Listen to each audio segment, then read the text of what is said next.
guys, how's it going? It is Tuesday, the 26th of March 2019, and you're watching KopTalk.tv. Hooray. How's it going? Hey, I'm tired today, guys. I didn't sleep very well last night. And I've got a new bed. Honestly, I bought a new bed the other week, right? And new bed, new mattress topper, everything, right? And I've slept like a baby ever since. It's amazing. I tried to do it on a budget. I was like, nah, I'm not spending a lot of money, but ended up spending more on the topper than I did the mattress. And I tell you what, guys, it is amazing. And it's like really high up as well, which I really like. It's mint. But it didn't help me last night. I couldn't sleep last night, man. Nightmare. I know you need to know these things, but I'm just feeling a bit tired today, so you'll have to excuse me. So, what do you want to talk about? There isn't a lot to talk about, as you know, because it's the international break at the moment. However, we can take a look at some of your comments that I asked for yesterday. So I haven't read any of these as yet. So we will go through them and we'll just see what happens. So Lukumo851, says, "Yo, Dunk. As we all know, you're a massive fan of Mr. Jordan Henderson, but obviously with Virgil becoming such a massively important part in the team, it looks as though an awful lot of fans would prefer him to be the skipper. What do you think should happen? Does Klopp just make Virgil the captain with Henderson still in the squad? Does Henderson have to leave and then Virgil gets the captaincy, or should Henderson just stay the captain and keep things as they are?" This is a good question, my friend. Good question. And you know, Jordan Henderson, many years ago on this channel, you know, I used to call him 5-yard and stuff, and I think that's warranted. You know, he is quite a negative player. Sometimes he slows it down or passes it back, and he passes with 5 yards and all that. But I've never disliked the lad. I've always thought he's tried his hardest, and I think that's the most important thing. If you've got a trier, that's all that matters. Yeah. And I think he's come on a lot since back then. But for me, he's still not a player that's like, I don't know. He's still not a captain for me. All right. Now, he's not a leader. That's the important thing. Now, Virgil van Dijk is, in my opinion, a leader. Why is I've got something on my screen bouncing up and down? Let's get rid of that. Don't worry, it's only iMovie. Right, back again. So Virgil van Dijk is a leader. All right. Now, I've mentioned this a few times, but I remember having this conversation with Steve McMahon a few years ago, about 2-3 years ago, maybe. And I think it might have been about Jordan Henderson. I think I might have raised it, you know, about Jordan Henderson. It was in a golf club out here in Spain, just having a beer, like. And he said that during, you know, his days when he was at Liverpool, that they had 5 or 6 captains in the team. It was irrelevant who wore the armband, because they had 5 or 6 leaders on the pitch that would encourage the other players. Now, everyone's not like that. Now, it's a tricky one, because I don't like the thought of someone having the captaincy taken away from them. I think that is so... it's awful. I don't like it. I don't think it'd be nice for his confidence. I don't think it's a nice thing to see. I know we've seen it happen before at Liverpool, but sometimes you've got to be brutal and you've got to do what's best for the team. So, in answer to your question, I'd rather that Virgil was the captain. No doubt about it. No doubt about it. But I'm really against the idea of stripping the captaincy from someone. So I've got to, like... I can't sit on the fence, I've got to be honest. Would I strip the captaincy from him? Yeah, I would. And I would hate to do it. And I'm only answering that question and only saying that because I feel that I need to answer the point that you're making. I think Virgil van Dijk is the future of Liverpool Football Club. I'm not sure Jordan Henderson will be around at Liverpool Football Club for a long time. I think the manager likes him, but I don't think he's as important to the team as Virgil van Dijk is, and that's the difference. That's what I think, mate. So I'd appreciate anyone's comments, chime in on this video. And as you're going along, as you're watching the video, feel free to add comments. It doesn't matter if you post multiple times, do you know what I mean? Don't save it all for one, you might get lost. But there we go. NW says, what would it take to sign Delight? Now, I assume it's pronounced Delight. L-I-G-T, or is it... I no, do I? But we all know who we're talking about. And what it would take is a lot of money. And he would be an outstanding partner for Virgil van Dijk. There's no doubt about it. You'd probably have the best, or one of the best, central defensive partnerships in Europe, if not the world, if we could make that happen. And I think there is a possibility of it. I think there's a lot of competition. I believe that there's some reports out here in Spain claiming that Barcelona are now, favourites to accomplish the signing of him. But I'm not so sure. And his comments have been positive about Liverpool. And also, what's the other way I want to express this? His camp have been positive also in the direction of Liverpool. The stuff that you maybe don't get to read about in the press, but the stuff that goes on behind the scenes and things like that. So it sounds promising, but I think it'll be difficult. And it would take a lot of money, but I think there's a real possibility that that one could happen. But, this is football and we just don't know. Paul Vallis says, Paul, I've seen Paul comment a few times. We aren't the finished article yet, so what players do you think would make a force both domestically and in European competitions? Well, the boy we're just talking about for a start. And I'm probably going to be mentioning him numerous times in here because I'm sure people will say, who would you like to see signed? And he is obviously one of them. I think that it's one of those questions, Paul, where it feels like it's the same answer every year. You sort of start off and you go, do you know what? I think we'd like, a striker would be good, a new striker with, players set to leave and stuff like that. Yeah, maybe a flair player, in midfield or something, and then maybe a defence. You end up picking someone for every position, apart from the goalkeeping situation, which is obviously pretty fine. I honestly don't know. I just think that I think there's a few players that will leave in the summer, those players that we're probably not that bothered about, and we need to shake things up a little bit and strengthen. But the thing is, I feel like I've been saying that every transfer window for 20 years now on KopTalk. But I guess it is always about progress. It is always about trying to be better than you were, trying to be stronger than you were, etc., etc. Scott Cheatham says, not much to talk about apart from how pointless is an international break at this stage of the season. Pointless. Hate it. I can't stand it, guys. I'm sure you guys are the same. I think England played last night, didn't they? Monday? I've no idea. Honestly, that's how interested I am. I couldn't give a fuck who's playing for them, any Liverpool players or not. I'm not interested. If someone had been injured in that game, seriously, I'm sure I would know about it by now. Not that I've paid much attention to my phone. Maybe I should have done. Let's have a look. There's nothing on there. So you're right, it's pointless. But I do like the European Championships. The finals. I do like the World Cup finals. I just think with England, maybe it's different. Maybe it's dependent on your nation. I just think with England, I've just sort of fallen out of that connection. Really, nothing to do with living abroad. I just think the players are not like the players of the past that I could maybe thought were really giving it for us. Stuart Pearce, people like that. Do you know what I mean? Some of the old school were really good. And then we went into that generation with people like Rio Ferdinand and Frank Lampard, and I'm like, and it's just like they didn't try. I think, if I'm completely honest, from now we've got some good youngsters, some good youth players coming through. The old boys are done with, them ones that maybe thought that they had every right to be there. But I'll say it, and that is, I just think that Gareth Southgate bores the fuck out of me, guys. I'm sorry, he can win the World Cup for all I care, but he's got no charisma whatsoever, honestly. So I can't listen to him. But maybe I should pay a bit more attention. But for me, it's not. Look, if I'm honest, if Liverpool were because of where Liverpool are at the moment and where we're challenging and things like that, my heart and my mind is just set on that. I'm just wanting to be focused on that and then wondering what's going to happen. So for me, stopping things for 2 weeks is really not nice. Do you know what I mean? It's I just want to get on with it, Zain Rabbani, is that right? He says, do you see Mané going to Real Madrid in the summer?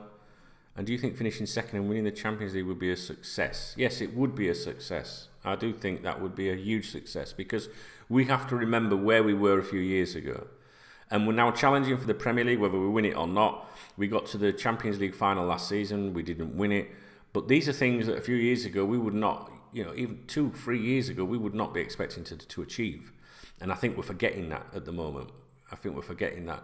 And, you know, with some real investment, I think we'd probably get over the line with some of these things. So I do think it would be a success. Although if you want to go by, you know, the likes of Shankly and Liverpool from years gone by, finishing second is never a success. But winning the Champions League would be a huge achievement, wouldn't it? Let's just hope that we can progress with those things then. Den YNWA says, I just want to make sure I've recorded this video. Yes. It's going to be a long one. That's what she said. He said, is Mané a better player than Mo Salah? Also, you're looking really healthy, Dunk. Good stuff, mate. That's very kind of you to say that. I mean, you know, I'm a bit tired today, like, do you know what I mean? And I think I'm a lot healthier than I was many years ago. I'll probably drop down dead now I've said that. But a lot of people are commenting on it. I've got to get my coordination right up. You know what I'm saying? I weren't sure about red today because it clashes with the chair. You know what I mean? I'm turning into a bigger narcissistic fucker than I normally am. But yeah, I'm doing my best, mate. I'm doing my best. And a lot of people are, you know, noticing and commenting, which is very, very nice. You know, but we are what we are. We are what we are. Some of us have got it. Some of us haven't. I'm fucking with you. What's he say? Well, the most important thing is Mané a better player than Mo Salah. Both players at the top of the form, and you can only have one. Which would you have? I'd pick Salah. So I think my answer is no. But based on current form, most people would probably say, well, Mané is a better player at the minute, you know. So it's weird. It's weird. It's just I wish, you know, we're blessed that we've got some nice players. You know, we do continue to see this the suggestion that Mané could be, you know, an option for Real Madrid. But that's what always happens, isn't it? When you got a really good player. Last year it was Salah. This year it's virtually quiet on that front. But I don't know. I've got a funny feeling about that front three. I've got a funny feeling about it. I don't know. It's just something's not right there somewhere for me. But, you know, we're an outstanding attack force, and I like all of the players. You know, I like Firmino, I like Mané, I like Salah. But I just sometimes, I don't know what it is. I don't know if it's sometimes personality, where sometimes maybe you might have a player that's too alike mentally on the pitch. And I think sometimes some people are happy to be, some people are happy to be play second fiddle or not be in the limelight. And I think some players maybe want the attention and some don't. And maybe if you've got two that want the attention or two that want, you know, it can maybe conflict a little bit. And I'm not sure if that balance is right there sometimes. But, you know, I'd rather be having that discussion, you know, in the first place. It means you've got a problem in a positive way. John Richards. John is very supportive of this, John. I like John. He's put loads of comments in here. Let's have a look at this. Are you looking forward to having VAR next season in the Premier League? Well, I didn't really like the idea of VAR initially, John, but then I saw it at the World Cup and I actually really liked it. I thought it'd give it a bit of edge, a bit more excitement. It was really, really good. However, I did see instances of it where it didn't work and people were still getting away with things. And I still think that's the case now. And I still think that after games, we're now discussing whether VAR was right or wrong instead of the referee. So it kind of like, what's the fucking point of it? So I guess it will limit incidents, you know, maybe limit talking points. But I can't help but think, isn't this the whole idea was so that we're not arguing over whether the referee made the right decision on that? We're now arguing about whether these other people made the right. Do you know what I mean? So I find that a bit annoying. But I welcome it. The only problem is, the last time I watched a game with it in a couple of weeks ago, I think it took 4 minutes to come to a decision, and that's just too long. Do you know what I mean? Too long, man. Can't be doing with that. John says, do you get the same feeling as me that every non-Liverpool former player, pundit, fucking really hates Liverpool's guts and can't stand it that we are top and want City to win the league. No, I don't get that same feeling. But I understand where it comes from. It does seem like there's a bit of an anti-Liverpool vibe at the moment, but I would have thought that, I think that sounds like it's coming from neutral supporters, which for me, I've always found that a bit strange, because Liverpool, generally in the past, people have always had a lot of respect for Liverpool. There's certain clubs that people do respect. Obviously, your Everton fans and your Man United fans and Chelsea fans and Man City fans are not going to. But, you know, your old school football fans have always had a lot of time for Liverpool, and I don't know why there is a negative vibe towards us, because it's not like we've bought, you know, our attempts, you know, it's not like we've bought our way to this compared to like Manchester City. But at the end of the day, we haven't done anything yet, and usually people start hating you when you're successful. And I'm just wondering if maybe people get a bit annoyed with Klopp. You know, the way that he is with his boom and all that. You know, I've picked up some comments about that in the past. You know, where some people are like, you know, I'm sick of that fucking Klopp running around, giving it this. So maybe there's an element of that. John says, when everyone's fit, who is your midfield three and what formation? I think it depends on who you're playing. Sometimes I look at the midfield and I find it very dull, you know, to be honest. But I don't know. I actually think that I would like to see that shaken up a little bit. You know, people like Lallana do nothing for me. Henderson, you know, he does what he's supposed to do. I don't know, mate. Honestly, there's some players that we've signed that maybe haven't been as, you know, predominant or as outstanding as we would have hoped. Honestly, I can't answer your question. As you know, we need an attacking midfielder. Would you take a chance on Salah? Says John Richards again. Yeah, I probably would actually. I think he's a decent player. We do a radio show, you know, a sports show on a Saturday afternoon out here on local FM radio, and that is something that we spoke about before. I was trying to think who I had a conversation with recently about Salah, but he's a good player, you know, and put it this way, I'd rather have him in the squad than not at all. John's still going for it. He's saying, out of Lovren and Matip, who should go in the summer and who should come in? In my opinion, Klopp should bring in Jimenez from Atletico. I like the Ajax boy, obviously. If I had to lose Lovren or Matip, I'd probably lose Matip. That's just, but I'm not, you know, fucking either way, I'm not bothered. John says, think about this one. Should Klopp go out and buy the right back, Wan-Bissaka from Palace? What do you think, guys? Should he do that? I'm not too concerned about it. I want to see the centre defence a little bit. John continues his last one. Looking at our defence when everyone is fit in the big games, do you agree not selecting Trent is the right call considering his defending is suspect at times? I don't know, because I really like him. And to get better, you've got to learn. He's a young boy, isn't he? He's a young lad and you've got to fucking learn. And you can't learn if you sat on a bench looking inwards, can you? That's what I think. I like him. Play the fucker. Mark Pawn, I don't want to say Pawn, P-A-U-N. Mark says, which player do you think Liverpool should try to sign in the summer? The defender that I've been talking about would be my first choice. Mass A says, wish we had the Arabs, LOL. I still wish we had the Arabs.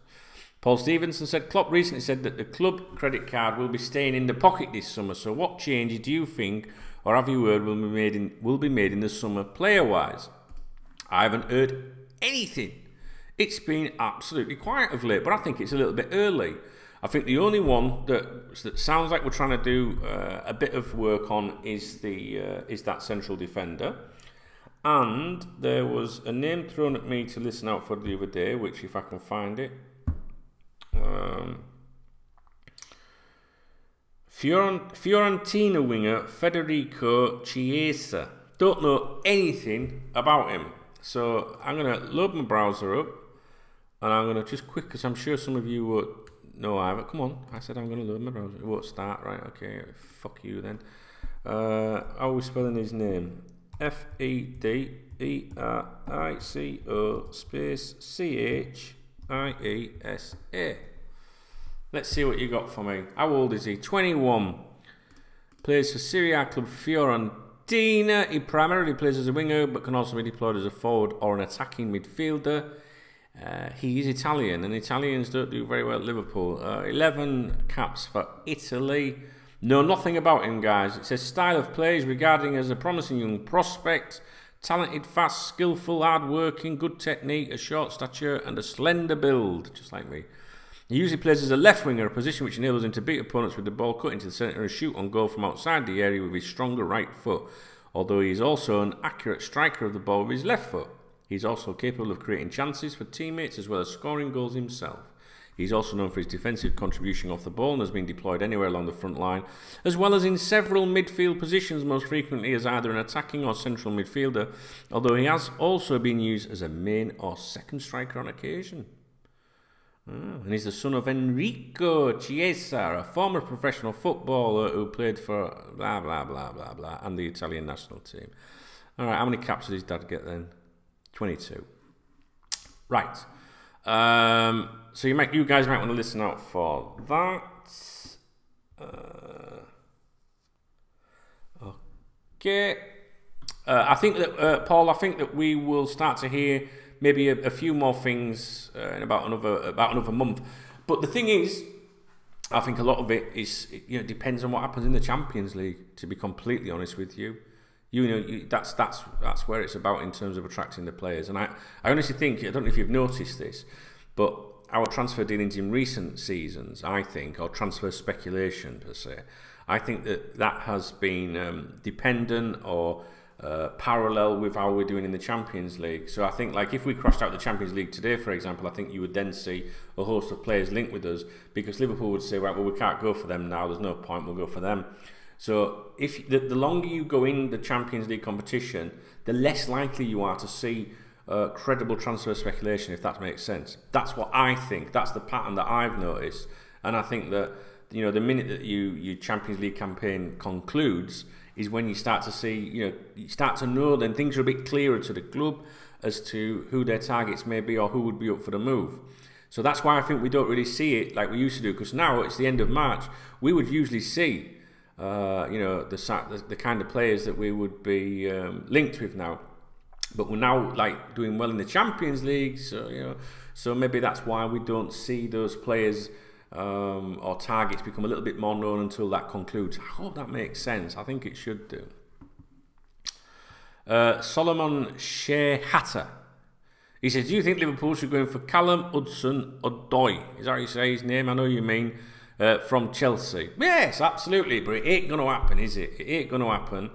I bought that boy on the football index. I don't know if any of you guys have tried the football index. Oh, guys, honestly, I love it. I've made hundreds of pounds on there from doing nothing, right? And if you go to KopTalk.com, www.koptalk.com, at the top you'll see a menu, right? It says extras. Hover over that with your mouse or your finger and go down to where it says Football Index and click on that. And it will tell you, it says buy and sell players on the Football Index, join now online. And on there you will see, it explains to you basically how it works. And you can buy and sell players, real players like that, so you can buy that player. The reason I'm mentioning him is I bought him. And I paid it. I can't remember how much I paid for him at the time. And then I was like, you know what, nah. And I sold him. And now his share price has rocketed. So I regret doing that. The other players that I have in my portfolio, instead of like throwing 20 quid at a bookies or something, I'm throwing 20 quid at this now and buying up players. You can buy players for 30p, for example. And you can buy, say, 50 or 100 of those players if you want the same player. Because they're just shares, and you obviously try and buy players that you think are going to do well or return dividends. I've got like Harry Kane, for example, so if he scores or if he's top of the buzz, the media and all that, I don't want to get into it too much, but you actually get paid pennies per share back into you. And I have bought, my strategy really, other than buying Harry Kane and I forget his fucking name. Do you know what? Am I going to have to Gareth Bale, right? That's who I was thinking of. Other than them, I've bought players that I know Liverpool are interested in. Doesn't mean Liverpool will sign, but younger players that I know Liverpool are interested in. And if you had only invested in the players that I have claimed on KopTalk.com that Liverpool are interested in, where regardless of where to go, you would have made a profit. All right? And what I've done is I just buy a few players and leave it alone. I've left it for weeks. I'll tell you exactly right now, right? Let me see. I've just got to connect to this, and I'll tell you, because I ain't checked today.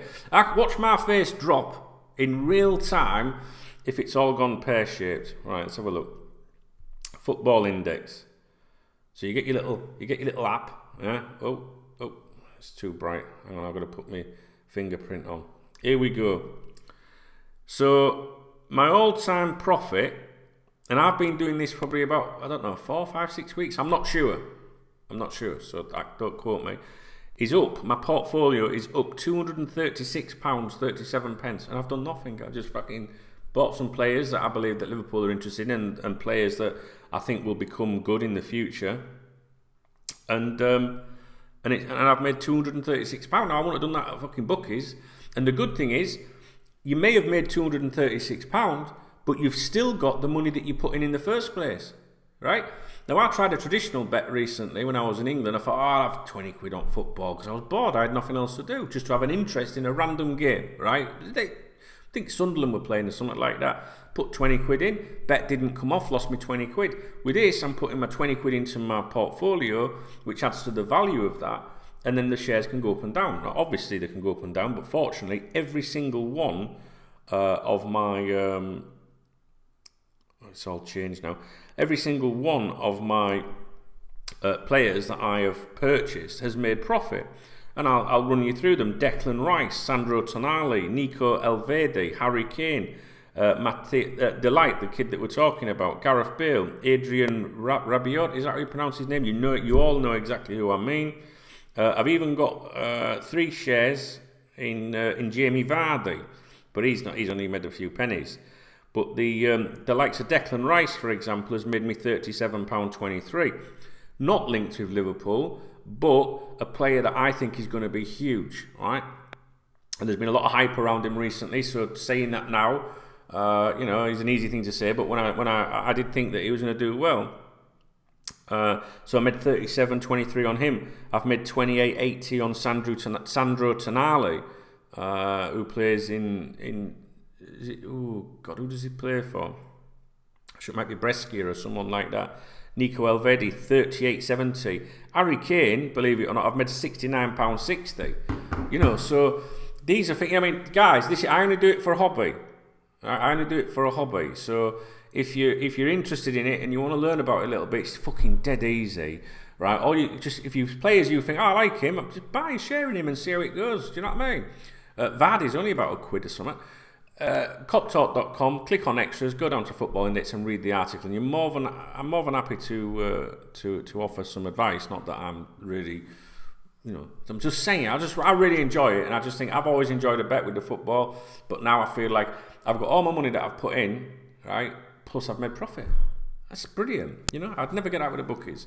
And the reason I mention all this to you is because of the boy at Chelsea. I did buy into him and I sold him like an idiot, and his shares have rocketed. All right. So that was Solomon. LFC Spectre says, Dunk, could you see us winning the double this season? The League and Champions League.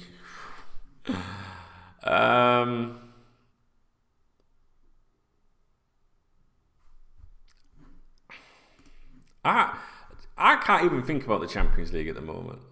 You know, like my whole focus, entire focus at the moment is the Premier League, and I'm nervous about that. So, if you want me to be honest, no, but I hope I'm wrong. Tang LFC, hello Dunk. If we come away this year with no Premier League, would you see this season as a disappointment, as we were so far in front at one stage? Regardless that, we would have taken it at the start of the season. Thanks, mate. Thumbs up. All right, Tang. It would be a disappointment because I think a lot of us, you know, going into this season, if we'd started this season as we finished last season, I think that we would have won the league. All right, we may still win the league. So I think some of us would be disappointed. at that, because it's probably the best chance we've had in a long time, and we've thrown away a lot of points. So you have to be disappointed. However, we also have to be realists and say this is Manchester City. If they went on to win it, they've spent a lot more money than us. They've got a much deeper squad than us, much better players than us, and we have to remember where we were a couple of years ago. So the fact that we are challenging for the league is something that I never thought that we would be saying as Liverpool fans. If you, even over the last 10 years, 15 years or 20 years, I don't know, it hasn't felt very positive from a Liverpool fan's point of view. And from my job, interacting with you guys on a day-to-day basis on the members website and things like that, where we talk Liverpool 24/7, it's been more misery than it has positives. All right, and during that time, I've never ever thought at the start of the season, yeah, we'll win the league this year. And for the first time ever this season, really, this summer, I thought we've got a chance. And that's the thing. We're now in a position where we've got a chance, so it shouldn't be a disappointment if you miss out. It shouldn't. Does that make sense? Like, yes, it's a disappointment, but at the same time, just remember where we were and acknowledge the progress we've made. Although at the end of the day, we've got to make sure that Klopp delivers something, because he is, some people would say, a serial loser. He gets to these final points, if you like, these finals and stuff, and then loses it. So, but it's a hard one, isn't it? Because we've got positivity and negativity in the answer, but that's the only way of looking at it, I think. Assam Mahmood, he says, good to see you back, Dunk. Right. The international break can fuck off, he says. He says, what do you think about Real Madrid's interest in Mané? Is it genuine or is it bullshit? I would say the easy way to answer that is the question would be, are Real Madrid interested in Mané? To the answer to that, you would have to say yes, because he's a very good player. He's playing great football. Would they be interested in him? Yes, because Real Madrid want to buy the best players in the world. So the question answers itself. Where you say, is it bullshit? It depends what the bullshit is, because there'll be stacks of media outlets claiming that they're making moves and stuff like that for him. And I don't think that is the case at the present time. So, yes, Real Madrid would be interested by default. Is anybody actually trying to sign him? Are they trying to sign him at the moment? I don't think so. Could that change by the time I've uploaded this video? Of course it could. But usually you start to get these things way, way in advance. And the Spanish media are very, all over the place with things. So, if you'd have said to me a year ago, prior to what we know now and everyone's form and stuff like that, he'd have been the one, when we were all talking about, could Mo Salah end up leaving for Real Madrid, I'd have said, no, it's more likely to be Mané. And that was before he's attracted a bit of interest this season, if that makes sense. Because I think he's been better. He's really, contributing at the moment, which obviously gets you attention. But in the past, if someone had said to me, you must be worried that Salah's going, I would always reply, I think Mané is the one that I would be watching more so. However, Real Madrid would love to sign Mo Salah, obviously. All right. We have Marius. This looks like a long one. It says, Man City have been financially doping since the owners took over the club in 2008. They have not been following the same rules that other clubs such as Liverpool, Man United, Tottenham, etc. have been following, clearly giving them a huge advantage over other clubs in the Premier League, domestic cups and the Champions League. They are literally cheating their way to success. I won't even go into the source of the money, which is a disaster of its own. I'm shocked that more fans and media aren't talking about this and are standing up against Man City and their owners. They are literally ruining football. No one is going to tell me that the owners cared about Man City prior to buying them. They could have bought Villa, Everton, Newcastle, etc., but they chose Man City, most likely because of the brand associations to Manchester United. In any other sport, cheating is heavily punished. Look at any Olympic sport and doping. How come Man City, the only team in England and of a very few in Europe, maybe in a class of their own, to have such extreme depth? No other team can afford that sort of depth, not even Manchester United have that kind of depth. Man City can because they are cheating. I'll admit I'm more passionate about this because we are currently in a title race with them, but it doesn't make what I'm saying wrong. I'm sure once the FA, UEFA and FIFA have investigated this, they will give them a slap on the wrist by some sort of fine or ban them for a transfer window or two. But what will really hurt City in any way? Will it discourage similar behaviour from others who potentially want to do the same thing? It's at the point where loving football becomes a little bit harder. I mean, where's the romance or the passion in winning a trophy knowing it all came from money that was used illegally? I'd much rather see any of our rivals win the league ahead of Man City At least I have some respect for them as football clubs, and I would know they won it fairly.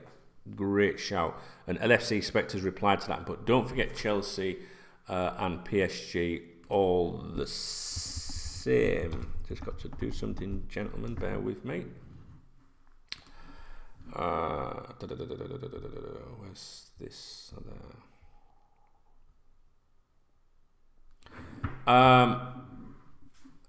Great comment.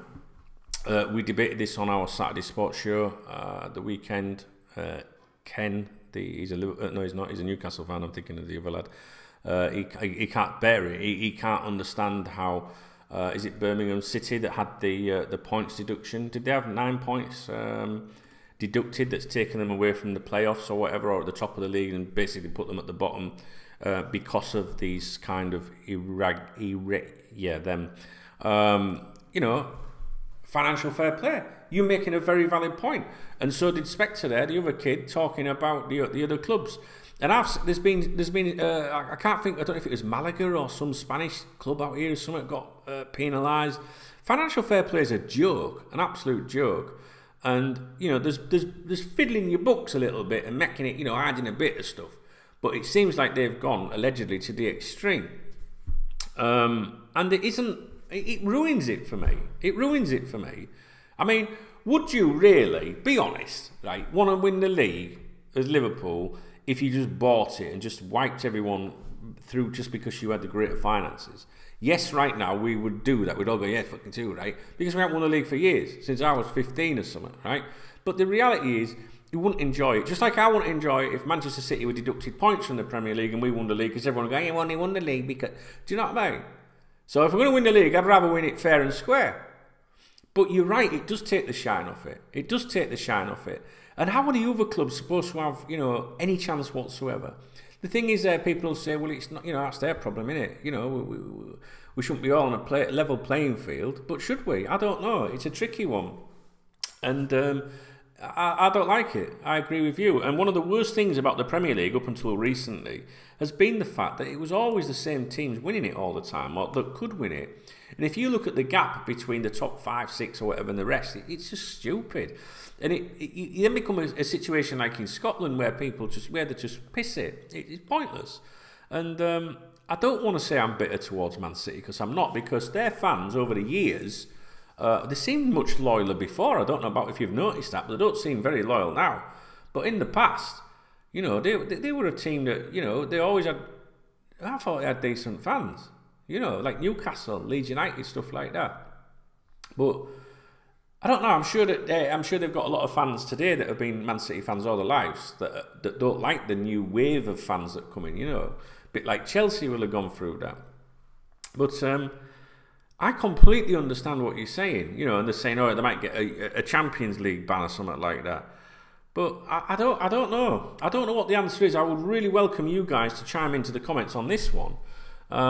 Because how do you deal with it? Because if they're banned from the Champions League, then you win the Champions League, you're going to say, you won it because, I don't fucking know. And even if you slapped a 5-year transfer ban on them, would that make a big deal to them? I honestly don't know.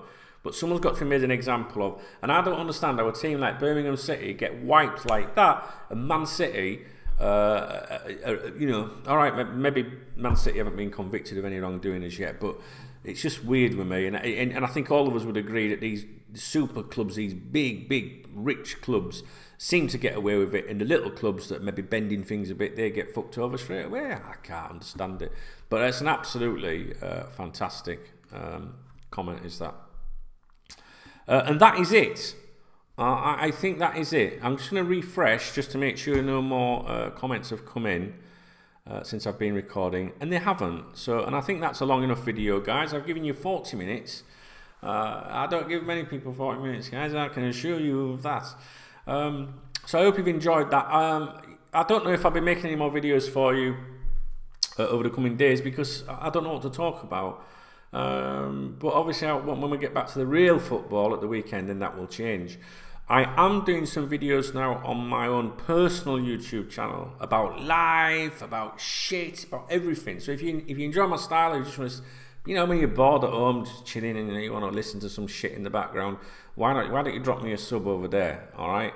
It's youtube.com/Duncan Oldham, Duncan, OLDHAM, and you can subscribe there. And if you do comment over there, make sure you say, all right, Duncan, from the other side, man.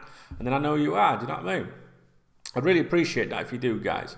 So, I was going to say I'll jog on, but let's take things, you know, slowly. Hopefully we'll speak soon, guys. All right, thank you so much for taking the time to comment. If you've watched all of this video, please do comment it and chuck in your views to what the rest of the people have been saying in this video. All right.